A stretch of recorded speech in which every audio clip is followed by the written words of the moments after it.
Au dîner, papa a tendu une clé de voiture à mon frère en disant « Pour ton diplôme ». Puis il s'est tourné vers moi et a ajouté « Tu me devras 1200 € de loyer le mois prochain ». J'ai fait mes valises en silence, mais ils n'ont pas vu ce qui allait arriver. Je suis assise à la table de la salle à manger, mes doigts traçant le bord du verre à eau en cristal qui correspond parfaitement à tous les autres, impeccablement disposés autour de la table en acajou de mes parents. La célébration de la remise de diplôme de Gaspard a transformé notre maison de banlieue de Neuilly-sur-Seine en une vitrine, des roses blanches débordant des plus beaux vases de maman, la bonne vaisselle scintillante sous la lumière du lustre, le scotch importé de papa circulant parmi ses amis golfeurs. 23 ans et diplômé de l'université, l'enfant prodige accompli. Papa, Philippe, se lève de sa chaise en bout de table, tapotant son verre en cristal avec une cuillère en argent. Le tintement aigu fait taire la pièce. Je jette un coup d'œil à maman, Hélène, la surprend en train de détourner le regard. Sa main s'agite pour ajuster son collier de perles, un signe de nervosité que je reconnais depuis l'enfance. Tout le monde, si je pouvais avoir votre attention, la voix de papa prend ce ton spécifique qu'il réserve aux affaires et aux annonces importantes. Aujourd'hui, il ne s'agit pas seulement de célébrer l'obtention du diplôme de Gaspard à HEC Paris. Gaspard, en face de moi, redresse ses épaules sous son blazer sur mesure. Son sourire exprime l'attente confiante de quelqu'un qui n'a jamais eu à se demander si de bonnes choses allaient lui arriver. Catherine, apporte-le. Papa appelle et sa secrétaire apparaît du couloir avec une petite boîte emballée, nouée d'un ruban bleu. Papa l'attend à Gaspard avec une solennité cérémonielle. Mon fils, ta mère et moi ne pourrions être plus fiers de ton accomplissement. 4 ans, diplôme de commerce, prêt à rejoindre l'entreprise familiale. Gaspard accepte la boîte, son expression agréablement surprise, mais pas choquée. Il a été conditionné à attendre des récompenses toute sa vie. Ouvre-le, maman l'encourage, la voix pétillante d'excitation. Gaspard tire sur le ruban, soulève le couvercle et retire une seule clé avec un porte-clés en cuir. Ses sourcils se lèvent. Ça, annonce papa à la pièce, c'est la clé de l'unité 1805 au Grand Pavillon, quai de la Seine, avec vue sur la rivière. Nous pensions que tu méritais un endroit approprié pour commencer ta vie professionnelle. Le Grand Pavillon, où les appartements de 2 chambres commencent à 450 000 €. La table éclate en applaudissements et exclamations. Les verres se lèvent. Je maintiens mon sourire, les muscles tendus dans mes joues. Le même sourire que je portais lorsque Gaspard a eu une voiture pour son 16e anniversaire alors que moi, je recevais des leçons de conduite. Le sourire que j'ai perfectionné lorsqu'il a fréquenté HEC Paris aux frais de nos parents pendant que je suivais des cours en ligne entre mes shifts de comptabilité. Mon verre d'eau reste à moitié plein. Je ne fais pas confiance à ma main pour ne pas trembler. Des heures plus tard, les invités s'égrènent avec des félicitations finales. Je range les assiettes à dessert dans la cuisine, raclant le gâteau non mangé à la poubelle. Papa apparaît dans l'embrasure de la porte, desserrant sa cravate. Élodie, nous devons discuter de ta situation de logement. Je place soigneusement les assiettes dans l'évier. Ma situation de logement ? Maintenant que Gaspard est installé, nous réévaluons les arrangements domestiques. Il dit cela comme s'il discutait d'une restructuration d'entreprise. À partir du mois prochain, nous aurons besoin que tu contribues à 1200 € de loyer. La cuisine semble légèrement penchée. Un loyer. Tu as 25 ans, tu as 2 emplois. Il est temps que tu paies ta juste part. Juste part. L'année dernière, j'ai contribué 15 000 € aux dépenses du ménage, courses, charges, paiement d'impôts fonciers lorsque leurs liquidités se sont tendues.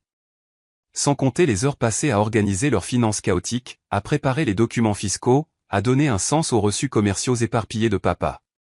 Je vois. Ma voix reste ferme tandis que quelque chose se brise en moi. C'est ce que font les adultes, Élodie. Ils paient leur part.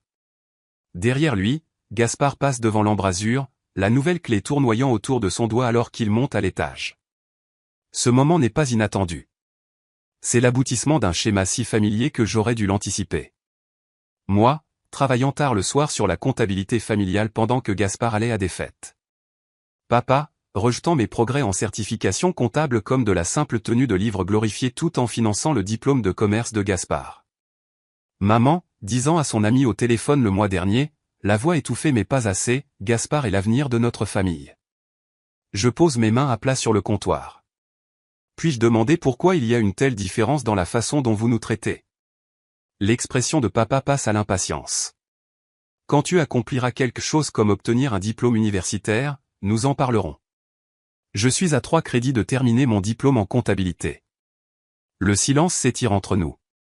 Quelque chose vacille sur son visage de la surprise, rapidement masquée. Il ne savait pas, ou ne s'en souvenait pas, c'est bien, il se reprend. Mais Gaspard a terminé dans une vraie université, pas dans un programme en ligne. Je hoche la tête une fois, le mouvement contrôlé. Merci de clarifier. Plus tard, dans ma chambre d'enfant, je sors mon carnet de comptes, 5 ans de contributions financières méticuleusement documentées, la preuve de mon travail invisible. Derrière, sur mon étagère, se trouve l'album photo de grand-mère Claire. Je le retire, ouvrant à une photo de nous à sa maison du lac. Moi à 12 ans, son bras autour de mes épaules, nous deux souriant à quelque chose juste hors cadre.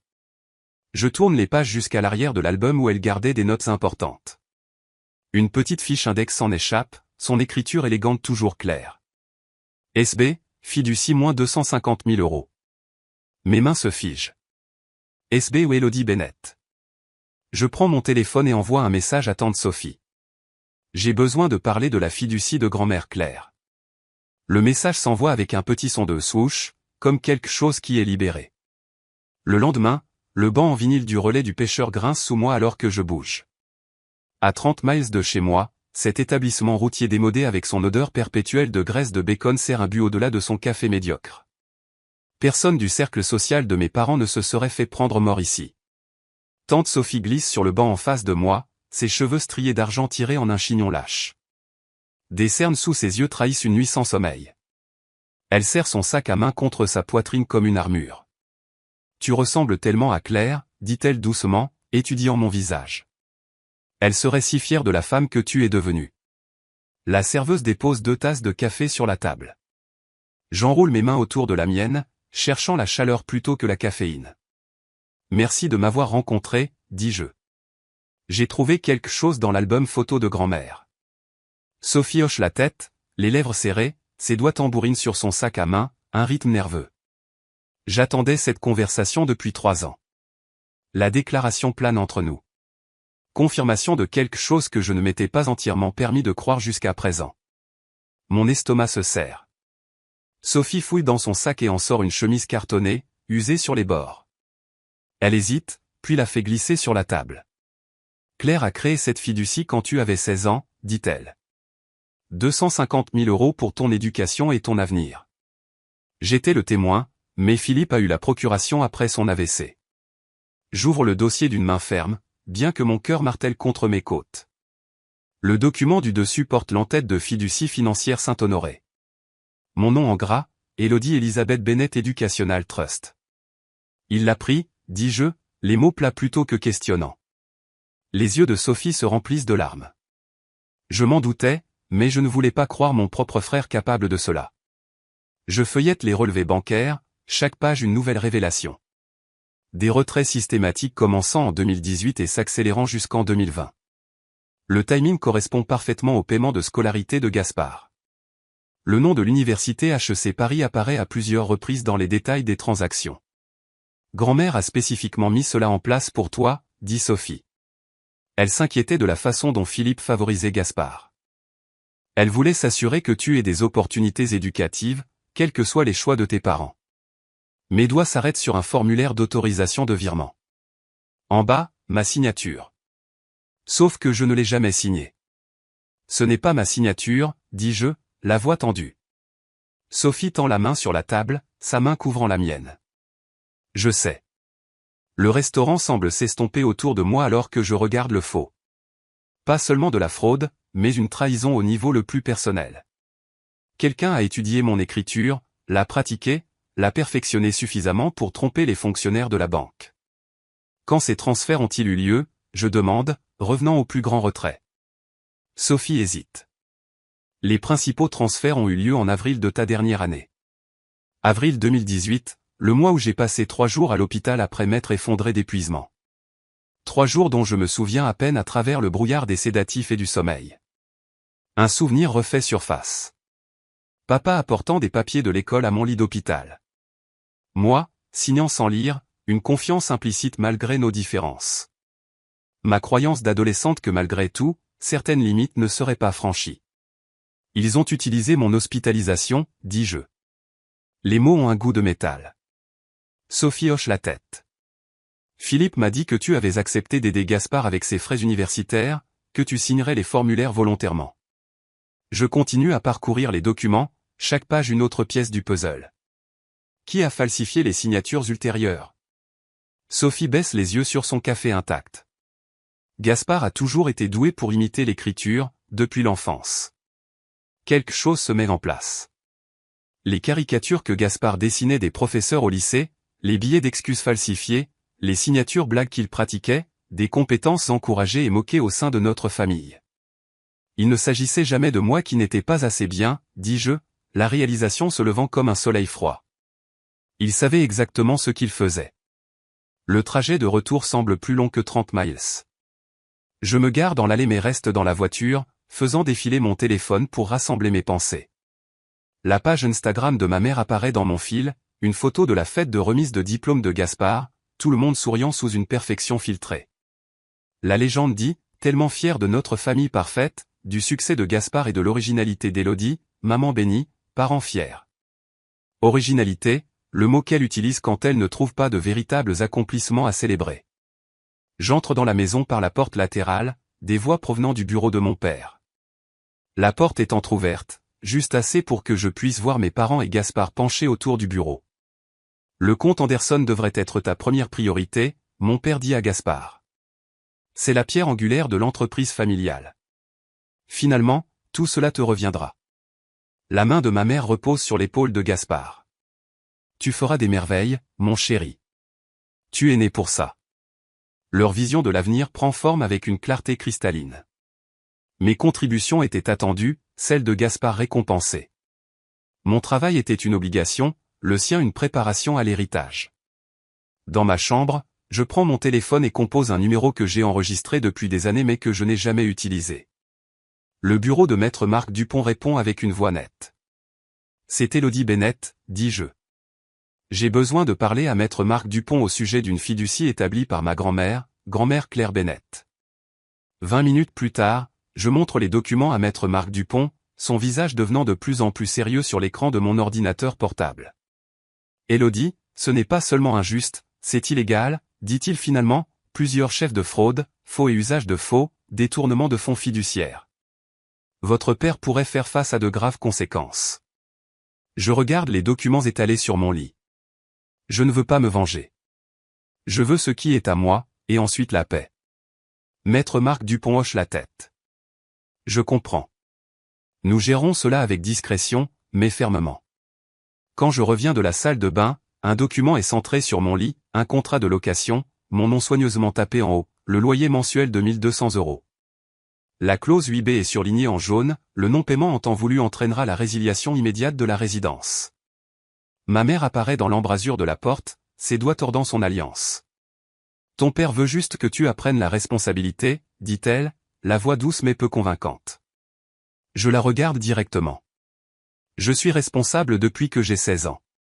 Elle ouvre la bouche, la referme. Aucune défense ne vient. Le silence en dit long. Avant l'aube, je fais mes valises méthodiquement, documents essentiels, dossiers financiers, vêtements, photos de famille montrant grand-mère Claire. Je laisse mes animaux en peluche d'enfance rangés sur le lit, sentinelle d'un passé que je suis enfin prête à laisser derrière moi. Le grenier révèle une dernière découverte, les journaux de grand-mère Claire, poussiéreux mais intacts dans un coffre en cèdre. Je feuillette les pages de son écriture élégante jusqu'à ce qu'un passage attire mon regard. Je m'inquiète de l'influence de Philippe sur les enfants, surtout Élodie. Il voit sa force comme une compétition plutôt qu'un héritage. Je dois protéger ce que je peux. La première lumière du matin filtre à travers la fenêtre de ma chambre alors que je dépose une lettre manuscrite sur mon lit parfaitement fait, 3 pages détaillant chaque contribution que j'ai faite à ce foyer, chaque trahison que j'ai documentée, chaque vérité que je comprends maintenant. La porte d'entrée se ferme derrière moi avec un léger clic, pas de claquement dramatique, pas d'adieu en larmes, juste le doux son d'un chapitre qui se termine et d'un autre qui commence. Le soleil du matin scintille sur le lac du Levant alors que je m'engage dans l'allée de gravier de tante Sophie, son chalet en cèdre patiné aux boiseries blanches nichées au milieu de grands pins qui chuchotent dans la brise du lac du Levant. Un monde loin de la banlieue de Neuilly-sur-Seine, un monde loin d'eux. Je coupe le moteur et reste un instant assise, les mains serrées sur le volant.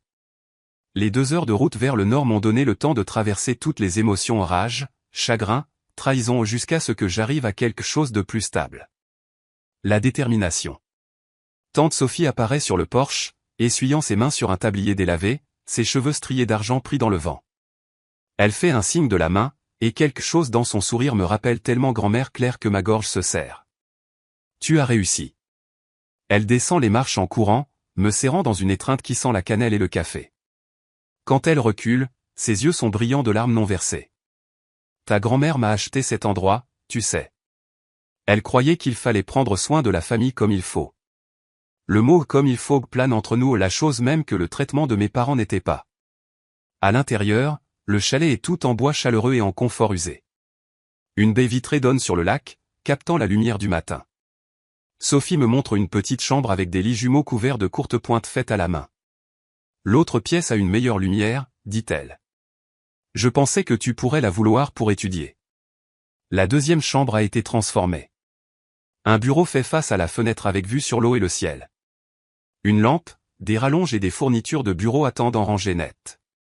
Je me souviens que tu as mentionné avoir besoin de 3 crédits supplémentaires, dit simplement Sophie. Je me suis dit que tu voudrais continuer. Ma gorge se serre à nouveau. Une si petite gentillesse, la reconnaissance de mes objectifs est pourtant si étrangère. Je configure mon ordinateur portable, arrange mes manuels, crée un bureau de fortune. Pendant que les fichiers se téléchargent, je me tiens à la fenêtre. Le lac s'étend, bleu et vaste, un contraste saisissant avec l'intérieur de moi. 3 crédits. Juste 3 crédits de plus avant d'avoir ce qu'il disait que je n'aurais jamais. Ce soir-là, mon téléphone commence sa symphonie prévisible. Maman, Hélène, Élodie, dis-nous où tu es. Nous sommes très inquiets. Maman, ton père, Philippe, n'est pas lui-même. S'il te plaît, rentre à la maison pour que nous puissions parler. Maman, au moins, dis-moi que tu es en sécurité. Je pose l'écran du téléphone face contre table, mais pas avant d'avoir vu la notification de mail de papa. Objet, documents financiers familiaux. Élodie, rends immédiatement tous les dossiers financiers. Ton retrait de ces documents constitue un vol de propriété familiale. Sophie me regarde de son fauteuil, un livre oublié sur ses genoux. Ils vont continuer d'essayer, dit-elle doucement. Je hoche la tête, prenant mon téléphone une dernière fois. Un message de Gaspard apparaît. Papa est furieux. Que as-tu pris? Pas, où es-tu? Pas, est-ce que tu vas bien? Juste l'inquiétude pour ce que leur père aurait pu perdre. J'éteins complètement le téléphone. Ils sont plus inquiets des documents que de moi.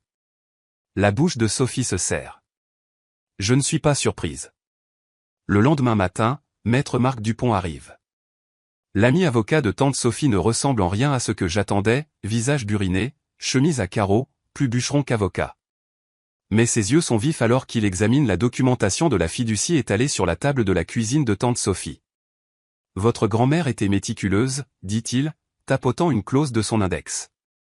Philippe avait une responsabilité fiduciaire. Utiliser ses fonds pour l'éducation de Gaspard était une violation claire. Je pousse un autre document. Il a falsifié ma signature ici et ici. Maître Marc Dupont hoche la tête, prenant des notes. Nous commencerons par une lettre formelle. Leur donnerons une chance de faire les choses correctement. Ils ne le feront pas, dis-je, une certitude froide dans mon estomac. Non, probablement pas, maître Marc Dupont acquiesce, mais le tribunal voudra voir que nous avons essayé. Plus tard, en scannant les relevés bancaires, je découvre quelque chose qui me coupe le souffle. L'acompte pour l'appartement de Gaspard est venu directement de la fiducie. Maître Marc Dupont prend le relevé, siffle doucement, ne cherchant même pas à le cacher à ce stade. La lettre recommandée par le lendemain. J'imagine son arrivée à leur maison parfaite, le visage de mon père alors qu'il la signe, la bombe du langage juridique explosant dans leur monde soigneusement construit. La vie au chalet prend son rythme. Cours en ligne le matin, aide à Sophie dans son jardin l'après-midi, révision pour mon examen final de comptabilité le soir. Le lac devient ma constante, parfois calme comme un miroir, parfois agité par la tempête, toujours là. 2 semaines après mon arrivée, je soumets mon examen final. L'écran affiche mon score immédiatement, 97%. Sophie insiste pour célébrer. Elle sort une bouteille de champagne et 2 flûtes qui appartenaient à grand-mère Claire. À ta persévérance, elle porte un toast. Je cogne mon verre contre le sien, une douleur douce amère s'épanouissant sous mes côtes. J'ai toujours pensé qu'il serait là pour ce moment. Le lendemain, une grosse enveloppe arrive avec mon diplôme de comptabilité à l'intérieur. Voir mon nom et mon écriture formelle, Élodie Elisabeth Bennett, me frappe à la fois comme une victoire et une accusation. J'ai fait ce qu'il disait que je ne pouvais pas, sans ce qu'il me devait. La célébration est de courte durée. Maître Marc Dupont appelle avec des nouvelles. L'avocat de votre père a répondu. Il nie tout. Sa voix se tend. Élodie, ils ont inclus vos dossiers d'hospitalisation comme preuve que vous êtes mentalement instable et financièrement irresponsable. Les dossiers médicaux de l'épuisement, de la déshydratation, de l'anxiété de ma dernière année transformés en armes. Un froid particulièrement brutal s'installe dans ma poitrine. Il y a plus, continue maître Marc Dupont. Gaspard a soumis une déclaration sous serment affirmant que vous lui avez verbalement offert votre héritage. Un rire m'échappe, cassant et aigu. Bien sûr qu'il l'a fait. Ce soir-là, ma mère appelle le téléphone fixe de Sophie. Je suis assise à la table de la cuisine, observant le visage de Sophie changer au fur et à mesure qu'elle écoute. Elle est là. Elle est en sécurité, dit Sophie fermement. Hélène, je pense. Elle s'interrompt, écoute, puis me tend le téléphone, les sourcils levés en question. Je le prends, le porte à mon oreille. Élodie, la voix de ma mère se brise. Pourquoi fais-tu ça à notre famille? La culpabilité familière monte puis se retire tout aussi rapidement. Famille. Comme si ce mot signifiait encore ce qu'il signifiait autrefois. Je ne fais rien à notre famille, dis-je d'une voix égale. Je réclame simplement ce qui est à moi. Le lendemain apporte un soutien inattendu. L'ancien conseiller financier de grand-mère Claire, Michel Fournier, contacte maître Marc Dupont. Je suis à la retraite depuis 5 ans, explique-t-il lors de la conférence téléphonique, mais j'ai gardé des copies de tout. Votre grand-mère était explicite, Élodie. Cet argent était pour vous. Philippe m'a assuré qu'il respecterait ses vœux. Davantage de preuves s'accumulent, une piste papier si claire que même maître Marc Dupont devient confiant. Ce n'est pas seulement impropre, c'est une fraude flagrante, dit-il, programmant les audiences préliminaires. Nous devons nous préparer pour le tribunal. J'imagine les affronter à travers une salle d'audience, le regard froid de mon père, les larmes de ma mère, la confusion de Gaspard. Je dois être présente, dis-je à maître Marc Dupont. Je dois les regarder dans les yeux. Ce soir-là, en cherchant dans la vieille Bible de grand-mère Claire que Sophie garde sur son étagère, une enveloppe scellée tombe, mon nom écrit de la main élégante de Claire. À l'intérieur, du papier jauni contient son dernier message. Ma chère Élodie, si tu lis ceci, quelque chose a mal tourné. J'ai toujours vu le favoritisme de Philippe envers Gaspard, même quand Hélène ne le voyait pas. Je crains ce que cela pourrait signifier pour toi une fois que je serai parti. La fiducie que j'ai établie est destinée à ton indépendance, ton éducation, ton avenir.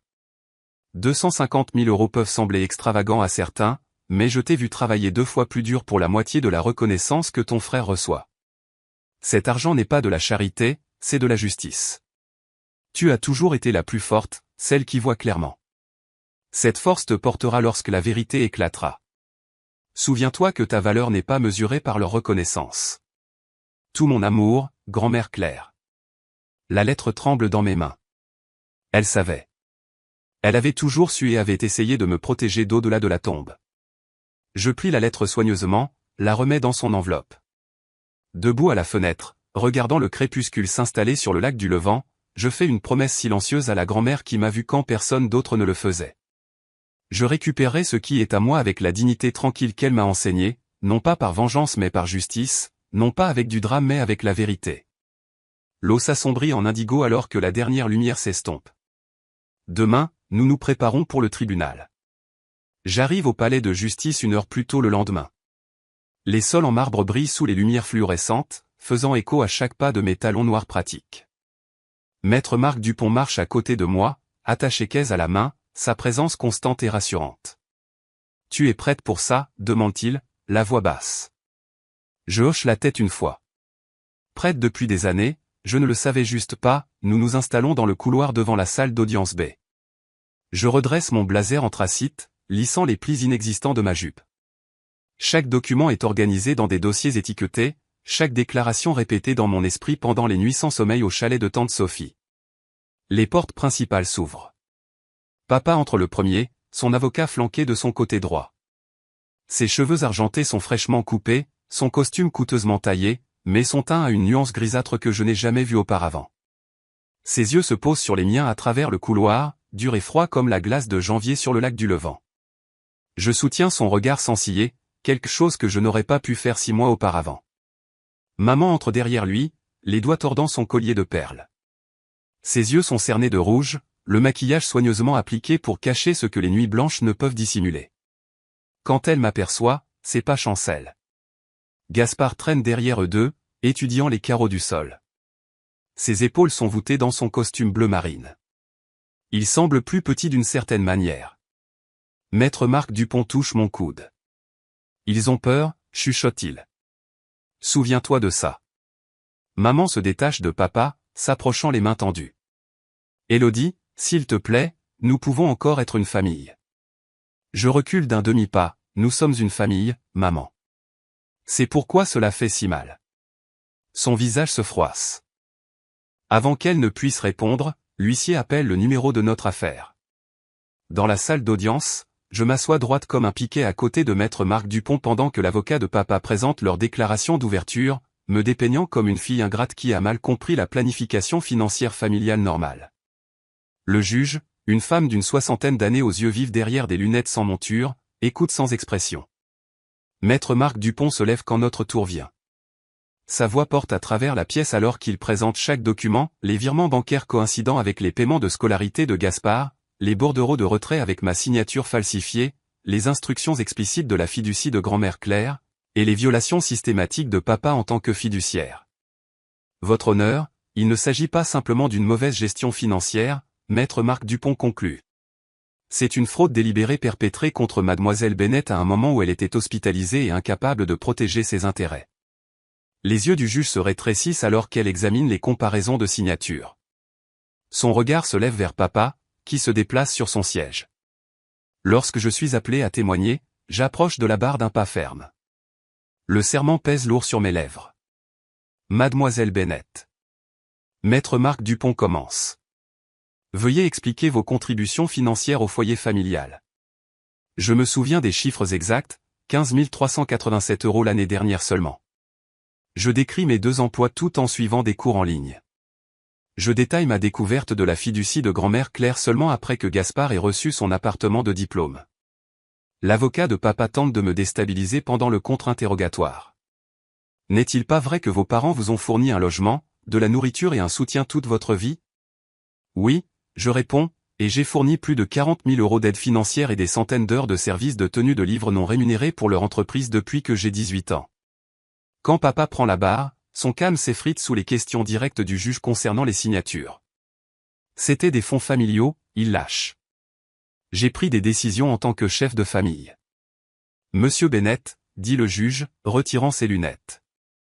Une fiducie n'est pas une décision familiale. C'est une obligation légale. Cela semble être un manquement délibéré à l'obligation fiduciaire. Le visage de papa devient cramoisi. Ma fille a toujours été difficile. Ça suffit, coupe le juge. Nous ferons une pause de 20 minutes. Dans le couloir, l'avocat de papa accoste maître Marc Dupont avec une chemise cartonnée. Je me tiens assez près pour entendre l'offre, 125 000 € pour régler l'affaire, la moitié de ce qui a été volé. Dites-lui de prendre, l'avocat de papa marmonne. Les conflits familiaux deviennent laids. Maître Marc Dupont me regarde. Je secoue la tête une fois. L'offre monte à 175 000 € avant la fin de la pause. Ils ont peur maintenant, dit maître Marc Dupont. Ils savent à quoi cela ressemble. Je veux ce qui m'était destiné, je lui dis. Pas un sou de moins. Maman me trouve près de la fontaine à eau, les yeux nageant de larmes. Je savais que ce n'était pas bien, chuchote-t-elle. Mais je n'ai rien fait pour l'arrêter. Je voulais juste la paix. Je la regarde vraiment, peut-être pour la première fois. La femme qui m'a appris l'aquarelle les dimanches après-midi. Qui n'a jamais élevé la voix. Qui n'a jamais pris ma défense non plus. Il ne s'agit pas de punition, Maman, il s'agit de justice. Parfois, la paix coûte trop cher. Lorsque le tribunal reprend, le juge rend son verdict avec une précision tranchante. Restitution complète de la fiducie plus les frais de justice. Pénalité supplémentaire pour détournement frauduleux. Une comptabilité formelle de tous les actifs de la fiducie dans les 30 jours. En outre, elle ajoute, regardant directement papa, je renvoie cette affaire à l'ordre des avocats compte tenu de la licence légale de M. Bennett et de sa position de confiance. À l'extérieur du tribunal plus tard, des journalistes se pressent sur les marches du palais de justice. Je refuse leurs questions criées d'un hochement de tête poli. Papa me dépasse, la fureur irradiant de sa colonne vertébrale rigide alors qu'il se ferait un chemin à travers la foule. Gaspard reste en retrait, les mains dans les poches. Élodie, Sa voix se brise. Je ne comprenais pas ce que nous faisions. Je m'arrête, étudiant le visage de mon frère le garçon qui a tout eu ce que je n'ai pas eu, qui n'a jamais remis en question pourquoi. Comprendre demande de vouloir voir la vérité, je lui dis doucement. Puis je descends les marches seul, vers la voiture où tante Sophie m'attend, vers ce qui vient ensuite. L'air printanier me semble pur dans les poumons. Pour la première fois depuis des années, je respire jusqu'au fond de mon estomac. Dans les semaines à venir, la nouvelle se répand rapidement dans nos cercles de banlieue de Neuilly-sur-Seine. J'apprends la chute professionnelle de papa par tante Sophie, non pas parce que je cherche l'information, mais parce qu'elle arrive avec mon café du matin à sa table de cuisine. Philippe a été invité à démissionner du conseil de la fondation locale, dit Sophie, faisant glisser le journal économique local sur la table. Son nom apparaît dans un petit article en page 3. La Chambre de commerce et d'industrie, CCI, sera la prochaine, d'après ce que j'entends. Je repousse le journal sans lire davantage. Je ne collectionne pas les trophées de sa chute. Personne ne te blâmerait si tu en tirais une certaine satisfaction. J'ai des bilans à examiner pour mon premier vrai client, je tapote mon ordinateur portable. C'est plus satisfaisant que de le voir perdre la face. Sophie m'étudie par-dessus ses lunettes de lecture, puis hoche la tête une fois. L'approbation tranquille dans son expression signifie plus qu'elle ne le sait. Mon téléphone vibre avec un message. Le nom de maman apparaît à l'écran, toujours listé comme maman plutôt que Hélène, une petite résistance au détachement complet que je n'ai pas encore surmonté. Pouvons-nous nous retrouver pour un café demain? Juste nous deux. 3 mois depuis la décision du tribunal, et c'est sa 5e demande. J'ai refusé les 4 précédentes. Mon doigt plane sur l'écran avant de taper. Le café du pont, 10 heures. Sophie remarque mon expression. Hélène? Je hoche la tête. Elle veut me voir. Et tu y vas cette fois. Ce n'est pas une question. Il est temps d'entendre ce qu'elle a à dire. Je ferme mon ordinateur portable. Juger ses actions maintenant, pas seulement ses échecs passés. Le lendemain matin, maman est assise à une table de coin chez le café du pont, l'air plus petite d'une certaine manière. Son collier de perles est absent, remplacé par un simple pendentif en argent. Ses mains enserrent sa tasse comme si elle cherchait de la chaleur malgré la chaleur de juin à l'extérieur. Merci d'être venu, dit-elle quand je glisse sur le siège en face d'elle. Sa voix se brise. J'ai quitté ton père. La déclaration plane entre nous. J'attends la suite, prenant une gorgée mesurée du café que j'ai commandé. J'ai loué un appartement près du collège communautaire, elle se redresse légèrement. J'y donne des cours d'art pour enfants. À temps partiel, mais c'est un début. Un début vers quoi? Vers le fait d'être quelqu'un que je n'ai pas honte de regarder dans le miroir. Ses yeux rencontrent les miens directement, chose qu'elle faisait rarement lors des confrontations familiales. J'ai permis quelque chose de terrible, Élodie. Je ne peux pas continuer à faire semblant que notre famille était ce que je voulais que les gens croient qu'elle était. J'étudie son visage, cherchant le chagrin performatif qu'elle a perfectionné lors des fonctions au club de golf. Au lieu de cela, je trouve quelque chose de brut et d'inhabituel, l'authenticité. Nous avons un long chemin à parcourir, je lui dis finalement. Pas le pardon, pas encore, mais la reconnaissance que les portes ne sont pas définitivement fermées. Mon téléphone sonne avec une notification. Un message de Gaspard, sa première communication depuis l'audience. Je déménage à Grenoble. J'ai besoin d'un nouveau départ. L'appartement est sur le marché. Tu recevras les bénéfices via Maître Marc Dupont. Je n'ai jamais pensé à quel point tout cela était injuste. Je suis désolé. Je le lis 2 fois avant de répondre. La croissance commence par l'honnêteté. J'espère que tu trouveras la tienne. Des mots simples qui ne me coûtent rien mais signifient tout. J'ai cessé de mesurer mes réponses à la douleur qu'elles pourraient causer aux autres et j'ai commencé à les mesurer à leur vérité. Une semaine plus tard, je signe les papiers d'une petite maison artisanale à 3 pâtés de maison du lac du Levant. Rien d'extravagant, 2 chambres, un porche avec une balançoire, et des fenêtres qui inondent les pièces de lumière du matin. L'agent immobilier me tend les clés avec des félicitations pour ma première maison. Ce n'est pas un début, je la corrige. C'est exactement ce que je veux. Mon cabinet comptable se développe régulièrement, 3 clients, puis 5, puis 12. Le bouche à oreille se répand sur la jeune comptable qui remarque les divergences que les autres manquent, qui explique les problèmes fiscaux complexes dans un langage simple. L'argent de la fiducie de ma grand-mère reste en grande partie intact dans les investissements, un filet de sécurité que je maintiens mais dont je ne dépends pas. Vous avez construit quelque chose de réel ici, observe maître Marc Dupont lors de nos réunions d'examen trimestrielles. La plupart des gens qui ont vécu ce que vous avez vécu lécheraient encore leurs plaies. Les plaies guérissent plus vite quand on arrête de les gratter, je réponds, lui montrant mes prévisions commerciales pour l'année à venir. L'email arrive un jeudi soir alors que je consulte les dossiers clients. De Denise Lambert, un nom de l'école primaire, quelqu'un avec qui j'ai partagé des tables de déjeuner jusqu'à ce que nos chemins divergent au lycée. Élodie, j'ai entendu parler de tout ce qui s'est passé avec ta famille. Je suis de retour dans la région après un divorce et j'aurais besoin d'un visage amical de temps plus simple. Un café un de ces jours ? L'ancienne Élodie aurait remis en question le timing, se serait demandé si c'était de la curiosité déguisée en connexion. La nouvelle Élodie répond simplement « J'aimerais ça, comment va samedi ?» Notre rendez-vous café du dimanche se transforme en brunch, puis en une promenade le long du lac. Le rire de Denise vient facilement, ses questions sont sincères. Elle ne tourne pas autour du pot concernant ce qui s'est passé, le reconnaît, puis avance. À l'automne, nous avons un rendez-vous fixe de randonnée le dimanche matin, si le temps le permet. La famille n'est pas toujours liée par le sang, dit-elle alors que nous regardons les couleurs du coucher de soleil jouer sur l'eau. Parfois, c'est celui qui te voit clairement et qui reste quand même.